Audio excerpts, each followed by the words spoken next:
in.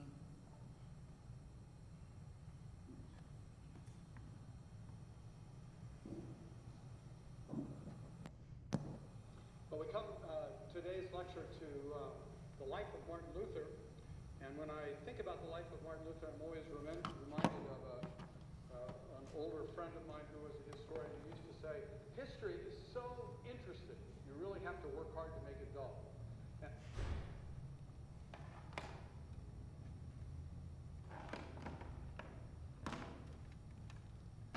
It would help if the speakers were plugged in.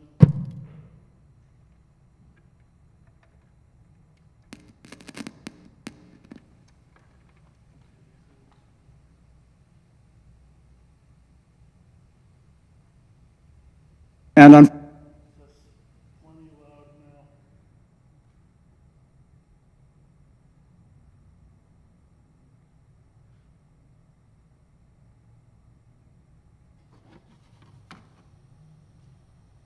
Well, we come today's lecture to the life of Martin Luther, and when I think about the life of Martin Luther, I'm always reminded of an older friend of mine who was a historian who used to say, history is so interesting, you really have to work hard to make it dull. And unfortunately, most historians are very hardworking.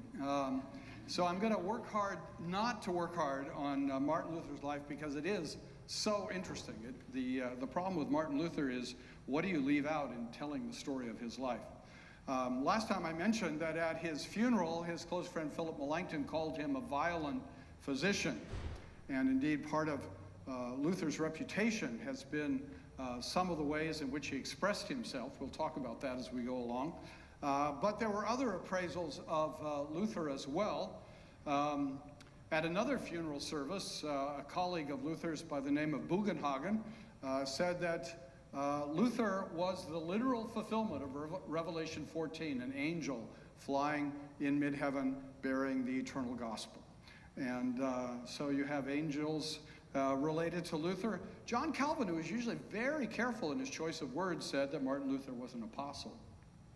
So the appraisals of Martin Luther are very strong. On the other side, of course, his medieval Catholic critics said that he was, the very spawn of Satan. And even later, 19th, early 20th century Catholic interpreters would say he's a case of a priest wanting to marry a nun. That's what the Reformation was all about. So we'll want to talk a little bit about the psychology of Luther later, but let's try to get the context from which he emerged in life. He came from a not prominent family. He didn't come from grinding poverty. He wasn't raised in a log cabin, but he was raised in a family where his father was just beginning to make money, just beginning to enter the middle class, and his father did recognize in his son someone of great talent. And to show that some things don't change in history, his father, seeing a talented son in the family, decided that Martin Luther should be sent to law school. Because how else do you get ahead in life except by going to law school? And Martin Luther apparently was not wild about this idea, but was a faithful child, and so he went off to law school. But he made rather clear that what he really wanted to do was to study theology. Now, any father knows that's a complete waste of a talented son's life. And so Luther persevered for a time in the study of law. And then we have one of the important moments in Luther's life where he had been at home talking to his father, expressing his desire to enter the monastery, which of course was the avenue for the study of theology, and his father remonstrating with him and telling him he mustn't do that. And on his way back to study law, he was caught in a thunderstorm. And as Luther would later tell the story, in the midst of the thunderstorm, being really afraid, apparently, that he would be hit by lightning, he fell to the ground and yelled out, "Saint Anne, I will become a monk." Now, this is technically known in the trade as a foxhole prayer. And the character of foxhole prayers is that you promise God to do something disagreeable in the future if he'll only get you out of present trouble.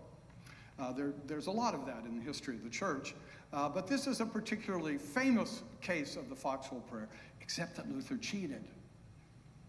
Because he promised to do what many people would have thought was something disagreeable, becoming a monk, but actually he promised what he really wanted to do all along. And he knew his father was going to be very unhappy about this, but he had his father in a kind of double bind, because not only had he taken a vow, which the Middle Ages took very seriously, if you took a vow you had to fulfill it, but he took a vow in the name of St. Anne, who was in the medieval list of priests. She was the mother of Mary, but more importantly, she was the patron saint of the business Martin Luther's father was in. So he took this vow in the name of his father's patron saint. So poor Papa Luther, what could he do? He made the best of it and tried to go along with it. But Luther actually joined the monastery before he told his father what he was doing. And he went to Erfurt, and it was a city that had all sorts of monasteries. By the early 16th century, there were any number of monasteries you could join. There were the sort of Club Med monasteries, where there was a fair bit of wealth and a very easy life. You know, that's not literally true. But there were monasteries where life was pretty easy and pretty good because the monastery had a lot of wealth. Every monk was poor. But if you're a poor monk living in a wealthy monastery, it means you eat well, you sleep well, you have a pretty good life. But Luther was really a serious fellow at this stage in his life. And so he joined a serious monastery. He joined the Augustinian Hermits. And this was a monastic movement that was disciplined, was ascetic, was committed to education, and that's very much what Luther wanted. There was a medieval proverb, doubt makes the monk. And that would have been true for Luther. He doubted the state of his soul. He doubted whether God could love a sinner like him. And so he thought the monastery was the place to pursue Christianity seriously. And that was widely held at the time that Luther joined the monastery. Many Christians, for hundreds of years, who were serious about the state of their souls, had joined monasteries believing that was the place to be a serious Christian. That didn't guarantee you'd get to heaven, but it increased the odds. It was a place to be serious about the state of your soul. And that's very much the way that Luther approached it, the way that Luther understood it. Now, it also allowed him to continue to study and to begin to study more rigorously. He joined the monastery in 1505. He would have been, at that point, 22 years of age. I always have to check my math. My math is really bad when I look at figures. 22 years of age. He had already had a university education. He'd already spent some time in law school, but now he was able to begin to really study the things that he wanted to study, and that was theology, and then he wanted to study the Bible. Now, in Luther's period, 1505 and the years immediately after, he was born in 1483, biblical studies are just beginning to really take off. And they were just beginning to take off in part because of printing, the new technology of the era that was making books much more available, but even more, it was taking off because of the Renaissance and the Renaissance's stress on reading classics, on going back to the fountains of Western civilization. And in order to do that, the Renaissance thought, first of all, we need a really sophisticated knowledge of Latin. We can't be content with that simple medieval Latin. We need to go back to the really sophisticated Latin of Cicero and the ancient Roman world. And then having mastered sophisticated Latin, they began to become interested in Greek. And in the Renaissance, many scholars now knew Greek in a way that hadn't been true in the West for centuries and centuries and centuries. And then, having mastered Greek, they began to be interested in Hebrew as the other great source of Western Christian civilization. And the educational ideal of the Renaissance was that you would be a master of 3 languages. Not, of course, your native language, that didn't count. German didn't count for Luther, but to be a master of 3 languages meant Latin, Greek, and Hebrew. But Luther had really gotten a pretty late start. He didn't start to study Greek and Hebrew until 1510, which would have meant what? That he was about 27. It's much easier to learn Latin, Greek, and Hebrew. He knew Latin, of course, but to learn Greek and Hebrew when you're younger than 27. The older you get, the harder it is. And yet he gave himself to that study with all of the energy, all of the devotion, and all of the huge mental capacity that he had with vigor, and became very knowledgeable in Greek and quite knowledgeable in Hebrew as well. In the end of the day, it's estimated that Luther had memorized vast sections of the Bible, probably all the New Testament and a lot of the Old Testament.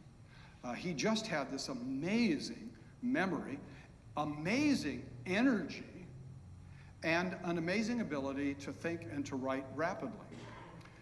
The collected works of Luther run to about 110 huge volumes. And I look at them and I think, I don't think in my lifetime I could copy them out, much less write them. And he used all of that ability and all of that energy throughout his life. And when they came after his death in 1546 to bury him, one of the things they noticed was that the fingers of his right hand had pulled back as if he were still holding a pen. Those muscles were so accustomed to being in that state that even in death, the muscles reverted to that kind of situation. And it's just amazing what he was able to accomplish. And here he is, this young man really raised in a very ordinary family, having received a very traditional education up to that point, now really beginning to immerse himself in the new learning, in the new technology of being able to learn Greek and Hebrew and have printed works, and to begin to make use of all of that in the world in which he lived. In 1512, he was promoted to being a professor of the Bible. And it's very interesting. In the medieval world, you had to take an oath when you became a professor in a university.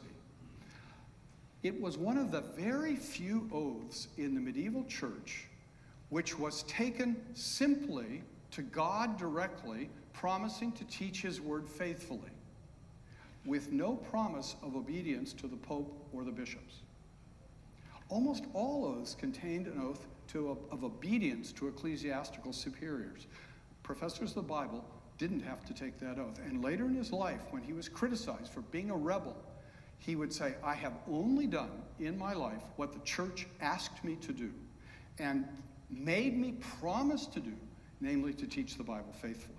So each of these steps along Luther's way is sort of intriguing.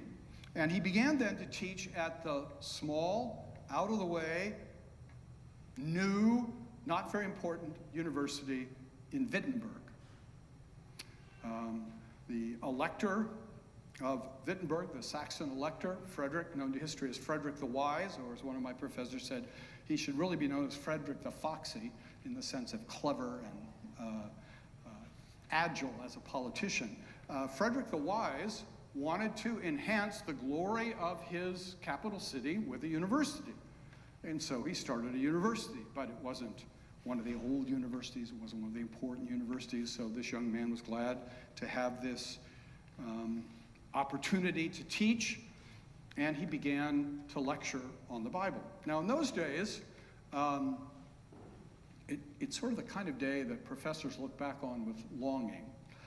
In those days, professors just lectured on what they happened to be studying.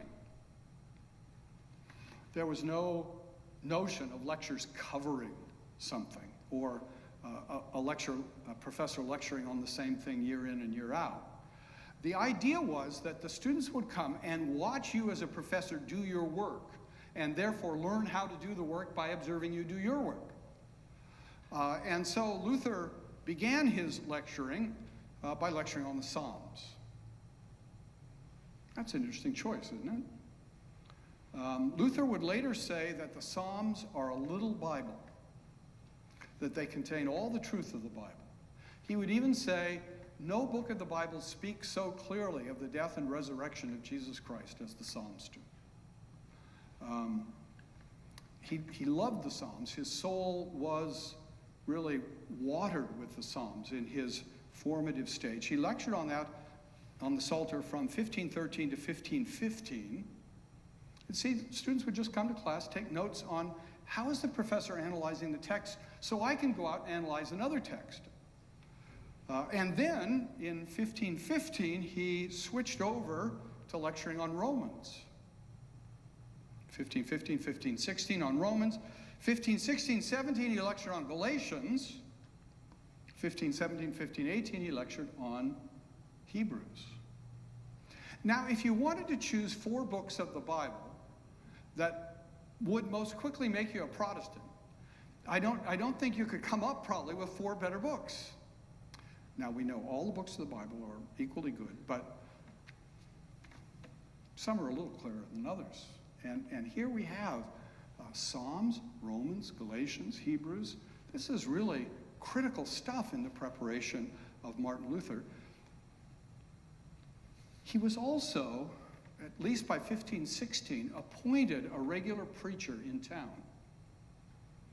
Now, you know, one of the problems that sometimes happens in the life of the church is that you have these brilliant guys in the university, but they can't communicate to common people. That's been one of R.C. Sproul's greatest strengths, hasn't it? He's a brilliant guy, but knows how to communicate to common people. And Luther, being appointed the people's priest, meant it really made him think about, how do we communicate? How do we talk to people? And Luther was one of the great communicators with common people in the history of the church. And that work as priest was really crucial for that. But it also meant that he felt a pastoral responsibility to people in town. That is, he was concerned about their souls. He was concerned about what they were believing, what they were doing, what they were thinking, what the church was communicating to them. And that's why, when word came that this indulgence preacher was going to be in the neighborhood, 1516, 1517, Luther was spiritually concerned about this. He was concerned about what this teaching on indulgences was going to mean for the souls of the people that got, in Luther's judgment, kind of hoodwinked by this indulgence salesman. Now, Frederick the Wise would not allow the indulgence to be sold in his territory. But his territory wasn't huge, and people could travel a relatively short distance to connect with the indulgence preacher. Now, this indulgence had been authorized by the Pope. It was a plenary indulgence, meant all past and future satisfactions taken care of. And it was authorized so that the papacy would get a kickback. Nothing new under the sun.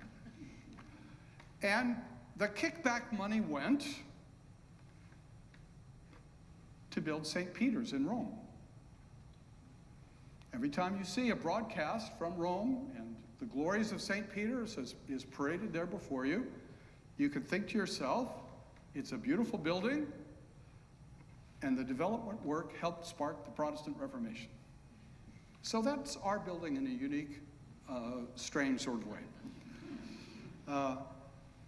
Luther was very concerned about what people were thinking about this indulgence, and that led him in 1517 to write some theses. Now, the writing of theses was a very traditional academic thing to do in these days. You would write out a series of statements, some of which you knew to be controversial, to invite an academic debate. There was nothing rebellious about it. These things were often tacked to the church door in Wittenberg, not as an act of rebellion, but simply as an invitation to academic debate. When Luther tacked his 95 Theses to the church door, they were written in Latin, which was as much an invitation to riot as if we tacked theses to this door in Latin. In other words, the number of people who could read it was really a small number of people, just the academic community. This was not a popular invitation to riot. This was an academic debate. He'd done it earlier in the year, where he'd written theses against scholastic theology, in which he criticized scholastic theology as an enterprise. Luther, in his rather extreme way of speaking, called reason a whore.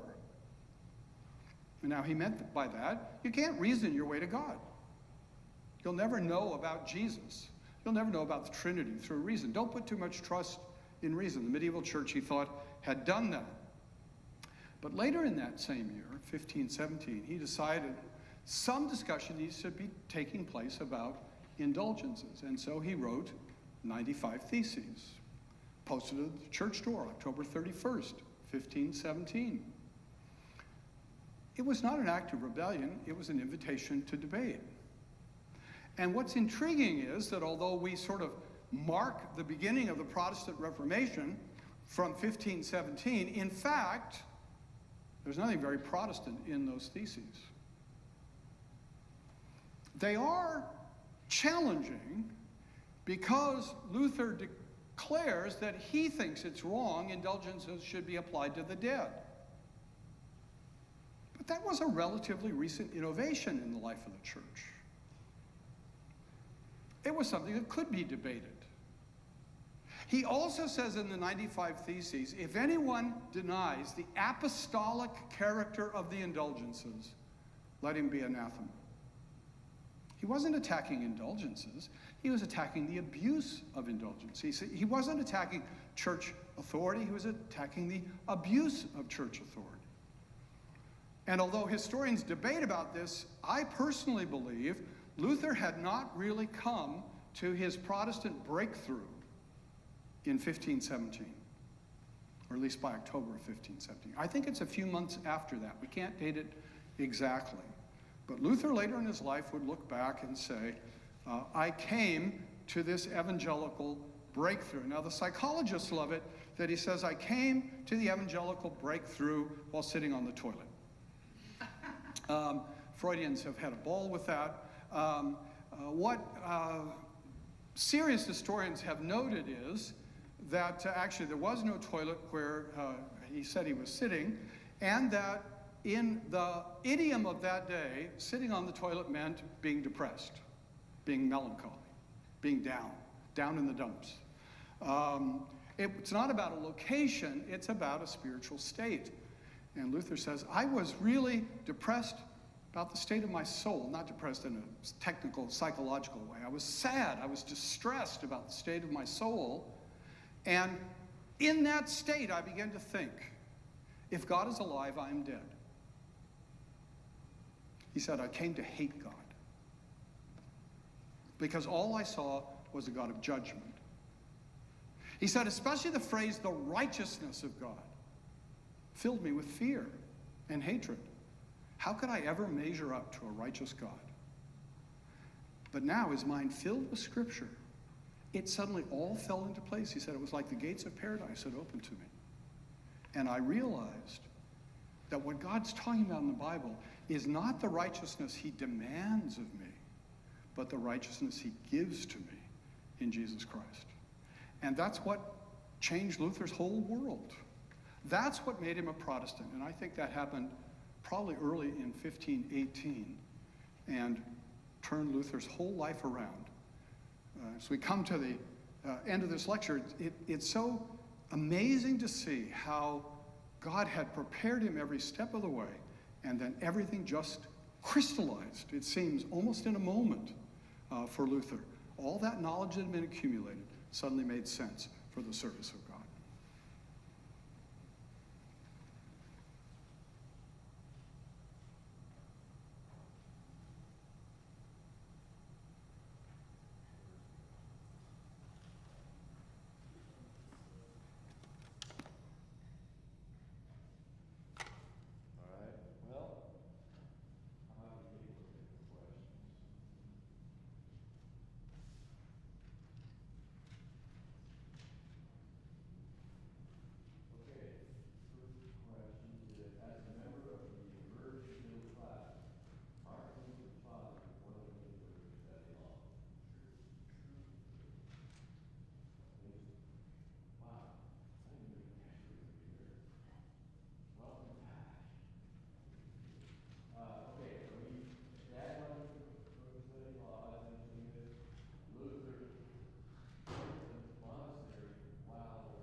Hello?